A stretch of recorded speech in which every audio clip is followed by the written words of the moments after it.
It's a wildfire that came roaring back to life a month after it was knocked down. Sorry to be the bearer of bad news, but that fire's getting too close. Tonight, the fight against the state's biggest fire and the impact on people nearby. The storm was clear up on top of the mountain. Heavy rain and flash flooding in one Utah community. It's devastating to people. Tonight, the cleanup in the city of Helper and the damage left behind. Tuesday will be the official start to summer. How warm will our temperatures be? Your forecast coming up. The new Utah Jazz uniforms have made quite the impact. But how is the rebrand really sitting with fans? We'll show you. And a brand new hospital has opened up here in Utah. But it's not like any you've seen before. I just wanted to express love for everybody. How one healthcare worker's creation is inspiring so many tonight.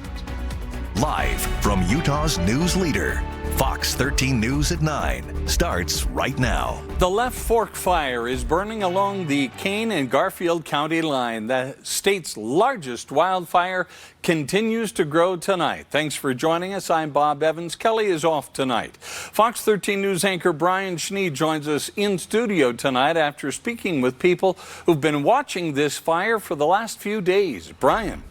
Bob, good evening. Visitors of Bryce Canyon National Park can see the Left Fork fire off in the distance. This time lapse from the Rainbow Point area within the park shows the fire burning miles away beyond park boundaries. The Left Fork fire is also plenty visible and a bit daunting for people who live nearby. That's our cabin right there. The Left Fork fire is seen from the town of Alton in northwest Kane County on Monday. It's scary. It is. It is scary. Residents like Rocky Halliday, who live west of the fire, have been watching the smoke seemingly creep closer since the fire reignited over the weekend. We've had a wind going east, so that has put the fire in our favor. But today, when the wind stopped, last night when it stopped, that made us a little bit more nervous. Wind not only contributed to the fire's growth over the weekend, but worked against firefighters. Aircraft was grounded due to high winds, but that's changed as conditions improved. So in areas that we've been putting a lot of retardant. We dropped about 83,000 gallons of retardant today around a lot of the perimeter, and they are feeling really good about it. While the Left Fork fire isn't forcing large-scale evacuations, And he was just driving up and back, talking to any camper he could find. some campers say they were told to pack up and leave. It got smoky and then clear out, get smoky, and then this morning the sheriff drove up and was like, "Hey, sorry to be the bearer of bad news, but that fire's getting too close. We got to go." According to fire managers, the fire itself saw minimal growth on Monday. With ample available resources right now, they say they're doing everything they can to fully suppress this fire. That does take some time, and oftentimes we will see bouts of smoke coming up that are going to land in those smaller areas. So just be aware of it. We're trying to minimize that impact. Well, the smoke impacts from the Left Fork fire are felt far and wide. Just take a look at this map, which shows the track of smoke that is taken down here, starting at the origin of the Garfield County, Kane County line, moving all the way into western Colorado, clear up into Wyoming. However, a good portion of Utah is not dealing with the smoke effects from the Left Fork fire tonight. Live in studio, Brian Schnee, Fox 13 News, Utah. Brian, thank you. It has been an exhausting day for the city of Helper as crews and residents there clean up in the aftermath of flash flooding. Fox 13 News reporter Emily Tenser is live there in Carbon County tonight to show us the extent of the damage. Emily. Bob, I'm right here next to the Price River, which is right next to Helper's historic Main Street. Now, when the water came rushing down yesterday, so did all the debris, trees, and rocks that are part of that burn scar of the Bear Fire. That came rushing down with it, and it clogged up this bridge. The water went over the bridge and into the road, into nearby homes. They're unpredictable. You're at the mercy of Mother Nature. You don't know what's going to happen, how bad it's going to be. Lots of mud, muck, and feet of murky water is all that remains after a flash flood broke through the town of Helper Sunday. The flash flood warning came across our phones about the time it was happening. The strong waters breached many riverbanks, flowing over the road and into nearby homes. You can see the water line of how far it filled up this basement apartment. Fire crews had to rescue the woman living inside. Everything they've worked for is now underwater. It's devastating to people. The water also rushed into the KOA campground and the Carbon Country Club golf course. The area behind me was full of water. It was raging through here, and the bridge behind us here was almost touching the water. So the course is now back open, aside from the 18th hole and nearby bathrooms. Tom King says this area was covered by 4 feet of water. it's pretty sloppy right now, and so we need to get it to dry so we can start pushing it with backhoes. He had commissioners and other county leaders check out the damage to figure out how to stop this from happening again. I've never seen it get this high. Flash flooding isn't abnormal here, but usually it's later in the summer.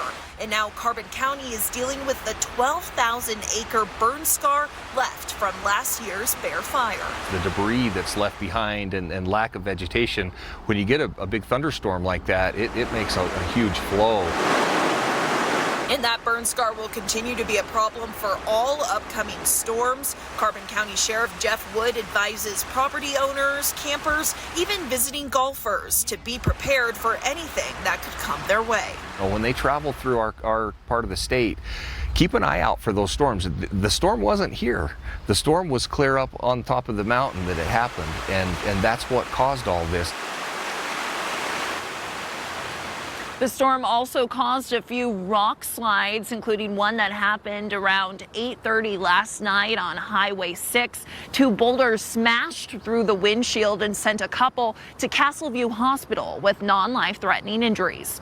Reporting live in Helper, Emily Tenser, Fox 13 News, Utah. Emily, thank you so much. So we go to Utah's Weather Authority, Dina Friedman. And Dina, either we don't have enough water or, like in Helper's case, they have way too much. Way too much. And eastern Utah had those thunderstorms that were up high, and you can have those intense downbursts of rain, and that's what they had. They had an inch of rain really quickly, and that sent that water on the burn scar and filled the Price River. So that's definitely hazardous. Today, we haven't seen as much of that activity, and our active weather has mostly moved out now. We've got a little bit of high cloud cover around, making for a beautiful sunset this evening. You can see all the gorgeous colors. Of course, we expect to see more pictures on our Utah Facebook Weather Authority page. We'll look for that this evening. Helper had an inch of rain. Other people this morning had rain and some snow even mixing in at the highest elevation. Snow Basin and Powder Mountain had about 1/3 of an inch, and some of that mixed in with snow, and a little under 2/10 of an inch at the Salt Lake Airport. Now, our winds that we had to deal with over the weekend are just about over. We have winds now about 5 to 10 miles per hour, and the temperatures have been starting to come down a little bit, and will be down at around 50 degrees early in the morning as we go through the overnight hours. So a cold morning, but a nice week ahead. Your forecast coming up. Dina, thanks so much. The National Park Service will use $50 million in emergency funds to help Yellowstone National Park recover from record-breaking floods there. The money will be used to restore temporary access to parts of the park. Visitors will be allowed back into the park's South Loop beginning Wednesday, but at a limited capacity. The federal government has signed an agreement with 5 Native American tribes to help manage Bears Ears National Monument. The agreement is between the BLM, the Forest Service, the Hopi Tribe, Ute Mountain Ute Tribe, Ute Indian Tribe of the Uinta and Ore, the Pueblo of Zuni, and the Navajo Nation. They will jointly manage the monument lands starting immediately. Salt Lake police have identified a suspect in a stabbing at a party Saturday night. They say Andreas Riveros was at an apartment complex near Redwood Road and 1300 North. Witnesses say he was very intoxicated and began arguing with someone at the party. When the argument broke up, they say Riveros left but came back holding knives in both hands and attacked 3 people while partygoers tried to disarm him. The victims are expected to survive. Police also say Riveros appeared to suffer from mental illness. While being examined at LDS Hospital, officers say he told them he'd go back to the apartments and kill the people involved. Riveros is being held in the Salt Lake County Jail without bail. Park City police are looking for a vandal who is spray painting doors with hateful and obscene messages. It's happening at the Elk Meadows apartment complex. Officers say a woman's door had been spray painted Friday night with racist and anti-LGBTQ messages and vulgar imagery. She says she repainted the door the next day, but it got spray painted again with more inappropriate messages soon after. Police say similar incidents have been happening at other homes in the complex. Just become one regardless of your color, your race, or your background. That is awesome. It was a celebration for the ages in downtown Salt Lake City, all for Juneteenth. Why today's event means so much for Utah's Black community. After dominating the first two games of the Stanley Cup Final, the Avalanche and Lightning tonight, Game 3. Now it's just something therapeutic about snapping the pieces together. And this is something you've got to see, a whole hospital recreated in Lego form. We'll talk to the X-ray tech behind it in a Fox 13 News exclusive. The American Civil Liberties Union wants sanctions leveled against lawyers for Daggett County over what it claims is a misleading court filing. The Daggett County Jail was shut down over allegations of abuse of inmates. That led to lawsuits. In new court filings, the ACLU accuses county lawyers of misstating the level of training deputies had and disciplinary measures taken.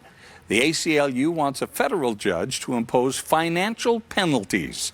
Daggett County will get a chance to respond before a decision is made. Utah Governor Spencer Cox has issued a formal declaration recognizing Juneteenth as a state holiday. The governor's proclamation notes the history of the holiday, but also what it is taking place in Utah. The legislature overwhelmingly approved making Juneteenth an official state holiday. The declaration points to the Utah Compact on racial equity, diversity, and inclusion that political leaders are supporting. He also says there's still progress to be made on ensuring racial equity for all in the state. The Juneteenth celebration in Salt Lake City actually began at the state capitol with speakers, followed by the group walking to the Gateway in downtown Salt Lake. It's been a festival atmosphere all day with vendors, food, music, and the feeling of community. Fox 13 News anchor Kelly Chapman spoke with one of the organizers of this celebration about why something like this is so important in the Beehive State. Utah has a 1.4% Black population, and being able to create a space that really centers the Black-owned businesses was something that really was important to us. And also bringing community together, because our Black joy is something that we're all about. Like, we wanted, especially with the events that happened in 2020, we wanted to create Salt Lake Juneteenth as a way to celebrate our Black joy. Today's celebration is ending tonight with a viewing of the Disney movie Soul at the Gateway. One Utah lawmaker says he has had it with campaign signs littering roadways. Spanish Fork Senator Mike McKell tells Fox 13 News he will propose a bill banning campaign signs on state road on-ramps and overpasses. He says campaigners should not be putting their signs on government property, such as state and federal buildings and state roads like University Parkway in Orem, because it creates a safety hazard. I've become more and more concerned this campaign season, especially in Utah County. We have campaign signs all over the off-ramps. And today, what I saw were campaign signs literally in between I-15 and the merge lane. Signs that pose a traffic hazard will more than likely be removed. McKell says he recognizes the First Amendment issues involved here, but says the issue is not about free speech, but safety. The Department of Alcoholic Beverage Services has finalized its list of hard seltzers that can be sold in grocery and convenience stores. You may remember the legislature tweaked Utah's unique legal definition of beer to allow them to be sold, but not every product met the definition. As a result, some popular brands will be pulled, and only sold in state-run liquor stores. The DABS says the list will grow as product makers apply to be sold in either liquor stores or grocery and convenience stores. We've posted the list at fox13now.com. With the ongoing drought, one way Utahns can help conserve water is with a water-wise landscape. In addition to the use of rocks, there are different types of trees, shrubs, and perennial flowers that can work. Such things as desert zinnia, blue sage, lavender, and more, as demonstrated at the Conservation Garden Park in West Jordan. Water conservation is a big deal in most of the West. In Utah, it's a big deal because we're in a drought, but really water conservation needs to be a big deal every year. The Utah Conservation Garden Park holds classes and events that teach about the different kinds of landscapes and other gardening skills. Let's take a live look outside. This is the sunset from our Oquirrh Mountain camera. And this is as gorgeous as this is. Just 5 minutes ago, when Dakota Cleland, our producer, saw this shot and said, oh, we got to use that. It was even more colorful than this, if you can imagine that. Yeah, the sun was just a little bit higher, so we even had some nicer colors just a few minutes ago, and lots of pictures are coming in this evening. What a beautiful night after such a windy and hectic weekend with floods, smoke, dust. It was a little bit crazy out there. Now we've got that calm after the systems move through. What a gorgeous picture tonight. And here's another one from Murray earlier this evening. Excellent looking clouds out there. What a pretty evening all around, and not too cold, not too hot. It's just right. 68 degrees with a few high clouds around, and look at those winds. Big improvement, only 6 miles per hour, down from what, 60 miles per hour yesterday? We'll take it. So here's the source of the fantastic sunset, is some of this cloud cover that's moving through here. We've got a nice deck of mid and high level clouds, and that always makes for really nice atmospheric reflection and refraction events, especially off those water droplets. So that's what looks so pretty out there. It's 46 in Park City, 62 in Draper, and 68 in Salt Lake. It definitely is cooler than average. We're only in the 50s at Eden. It's going to be a chilly morning there.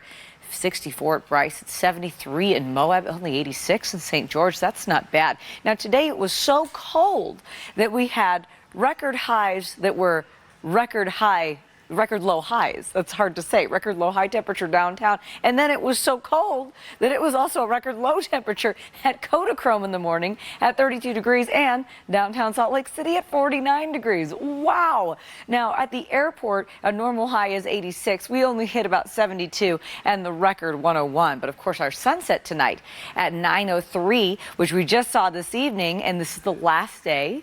It's very special of spring because tonight is the summer solstice. So that starts at about 3 a.m. Our northern hemisphere of Earth, because it's our summer season, is tilted toward the sun. So that makes the solstice the longest day of the year at 15 hours and 6 minutes of daylight. So enjoy every second of that tomorrow, because after that, the days get shorter as we go to December, but we still have lots of nice long days ahead.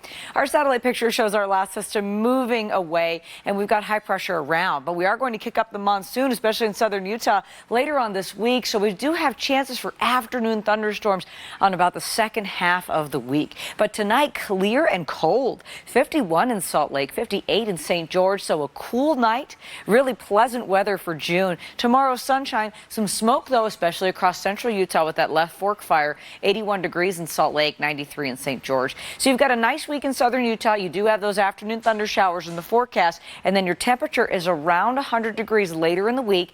Now tomorrow we'll take it for this late in June, our first day of summer at 81, picture perfect. And then we've got a chance for some much needed rain with those afternoon thunder showers later in the week, and temperatures get warm again into the 90s by the weekend. All right, thanks so much. Just ahead, last Friday was the busiest travel day of the year for the TSA, but many travelers got stuck at airports. We'll explain why and what you can expect the rest of the summer. And how does a federal gas tax holiday sound to you? The president is considering one. Reaction to the idea when we come back.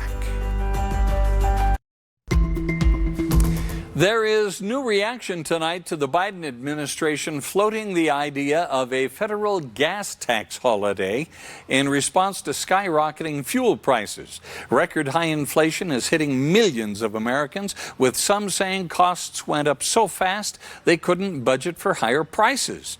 Bank of America says there is a 40% chance of a recession next year. But top Biden officials say it's not a given. Inflation obviously is happening globally. A recession is not inevitable. The president really wants to have a steady and stable recovery. Economists are mixed on whether the Federal Reserve will slow inflation without causing major economic harm. Last week, the Fed raised rates 3/4 of a percentage point, the most in decades. Millions of Americans were stranded over the weekend when more than 3,200 flights were canceled. It was a devastating combination of bad weather, personnel shortages, and infrastructure challenges. They said the shuttle pilots, cabin crew, all kinds of shortage they have now. Sat on the plane for 4 hours. 4 hours before they took us back to the terminal. Experts warn this is just the start of what's to come. Major airlines are canceling even more flights in advance as the busy summer is only getting started. That's something we're seeing for the first time in a while. I'll show you some of the races to watch in the upcoming primary election. It's awesome to know that we're helping make our dreams come true. After 2 trips to Poland to give aid to Ukrainian refugees, an Ogden tattoo artist is taking his humanitarian efforts to a whole nother level. A new hospital is opening in the state of Utah, but it's not quite what you think. I'm Fox 13 News Lego reporter Spencer Joseph, and I'll show you inside this new hospital you won't want to miss.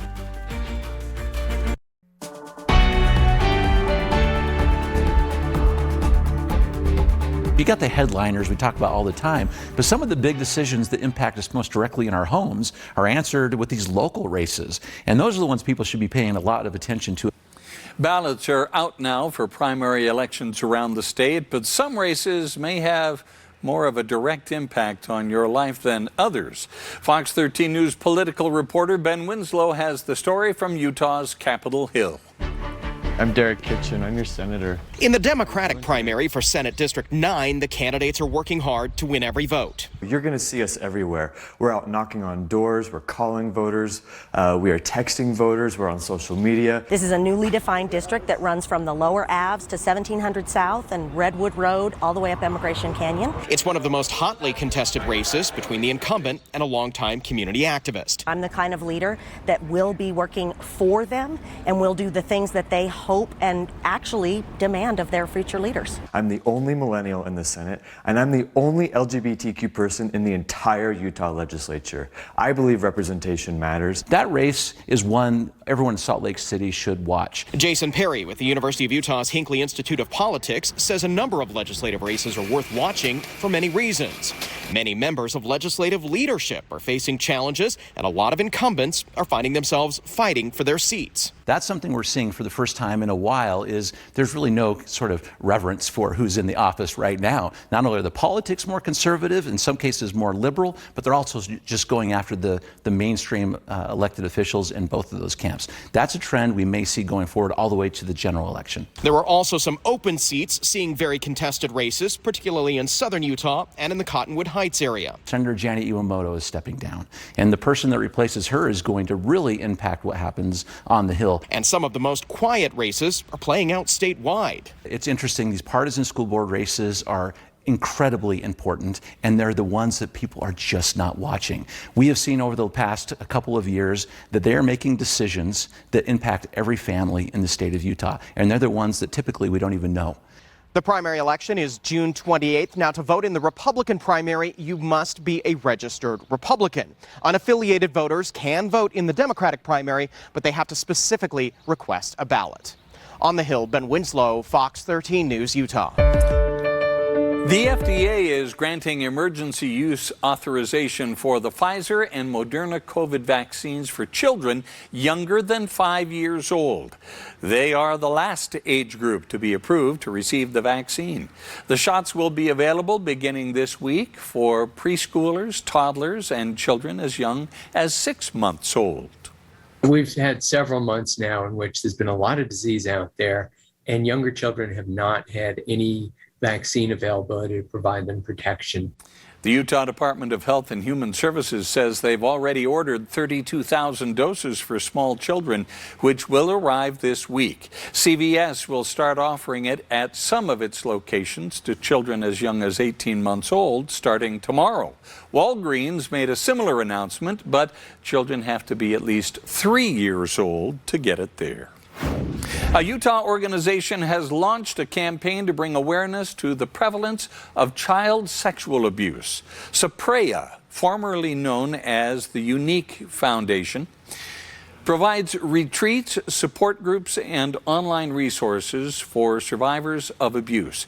They also provide education on sex abuse prevention.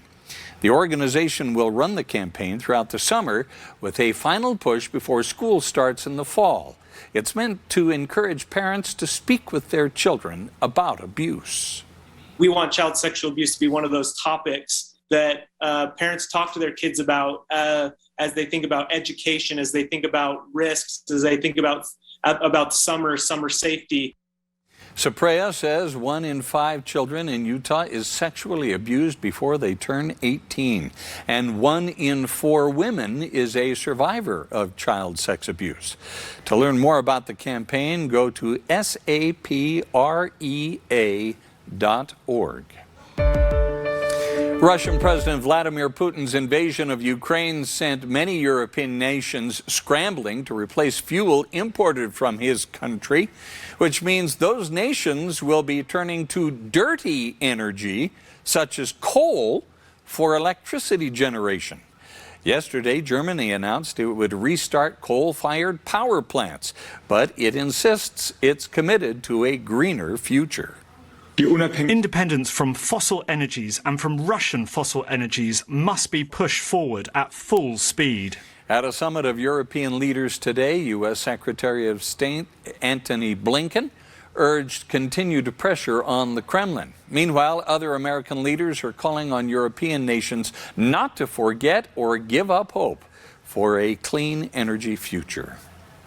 An Ogden tattoo shop owner has made 2 trips to Poland in the past 3 months to give aid to Ukrainian refugees. Fox 13 News reporter Chris Arnold shows us how the man is now helping to bring one of those refugees here to Utah.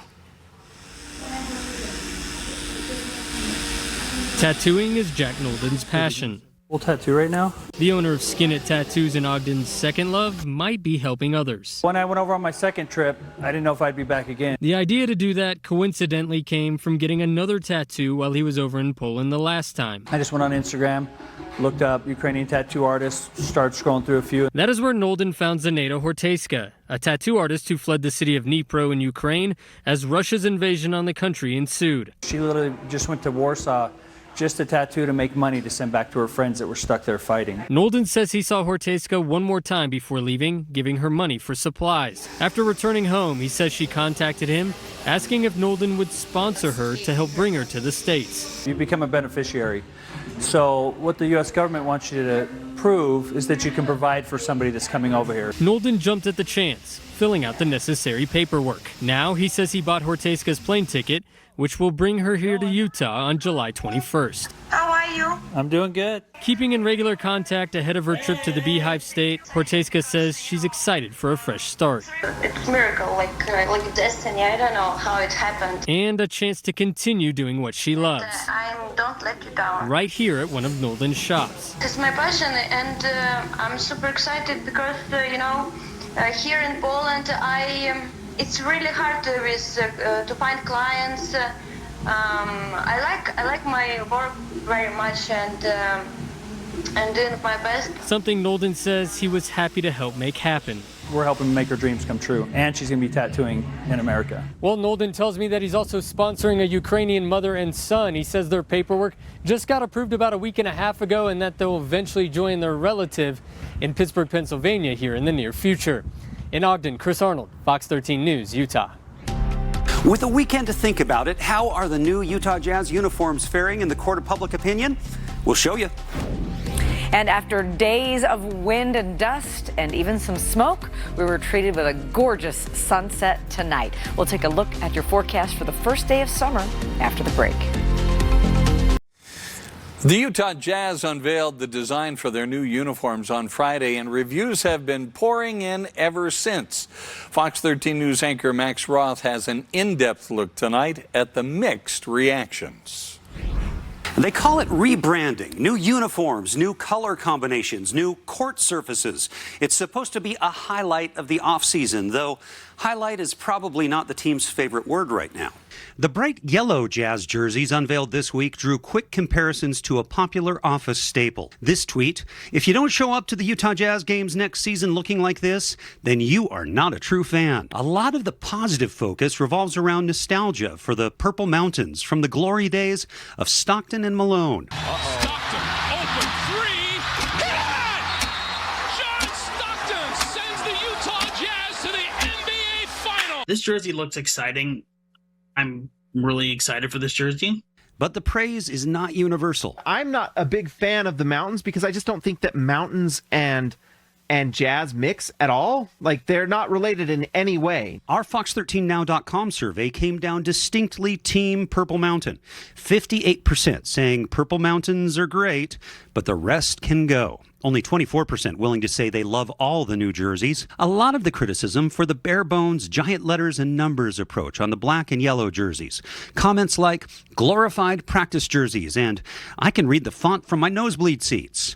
And some folks seeing the Air Jordan logo on the black uniforms as a cruel reminder of the man who stood between the franchise and a championship twice.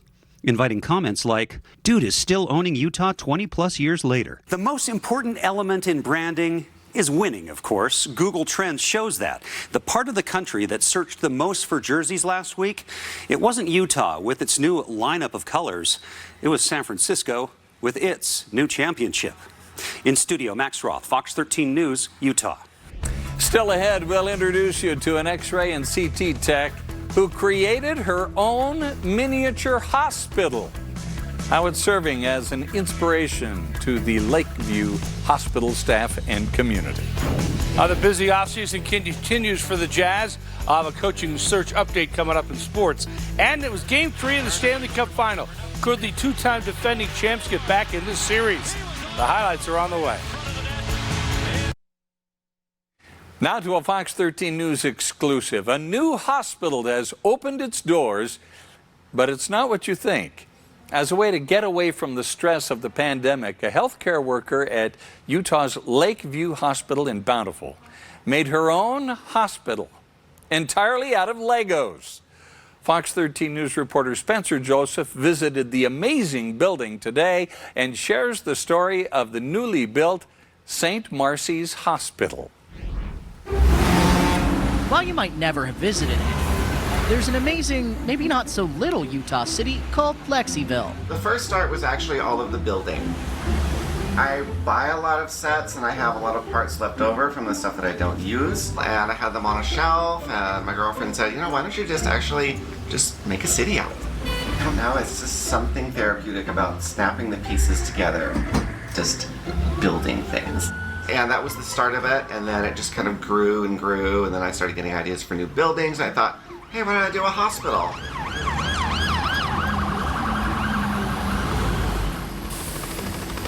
A hospital was perfect, you see, because Lexi's day job isn't building cities, but instead helping all those who come through the doors at Lakeview Hospital as an X-ray tech. So the design took inspiration from her real hospital.